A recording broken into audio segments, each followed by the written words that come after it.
Hi అండి, నేను వచ్చేసా. Welcome to my YouTube channel junior lollipop. ఈరోజు నేను మా ఊరి స్పెషల్ అయిన ప్రేమ్ నగర్ పూరి చేస్తున్నాను. ఇదేంటంటే పూరి చేసినప్పుడే కొంచెం గట్టిగా కాల్చుకున్నాను, దాన్ని ఇలా స్టిఫ్ అయ్యేలా ఉండేలా కాల్చుకోవాలి. ఇదేమో పుట్నాల పొడి కారం రెండు కలిపి మిక్స్ చేసి పౌడర్ లాగా చేసుకున్నాను. అండ్ కొంచెం ఆనియన్స్ కొంచెం కొత్తిమీర రెండు చేసుకున్నాను. ఇప్పుడు ఎలా కలుపుకుంటానో దీనికి కావాల్సింది కొన్ని వేసేసుకొని కొన్ని వాటర్ యాడ్ చేసుకోవాలి. కొంచెం ఈ పౌడర్ ఇందులో వేసేసుకున్నాను. అండ్ దీన్ని థిక్ పేస్ట్ లా కలుపుకోవాలన్నమాట.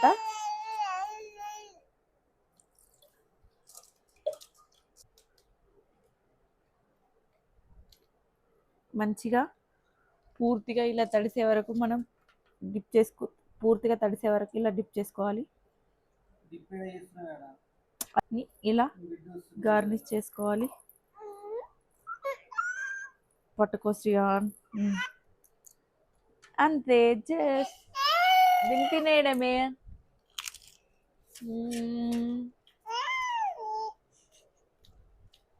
పక్క ట్రై చేయండి, పిల్లలకు బాగా నచ్చుతుంది. స్టాప్ చేయి.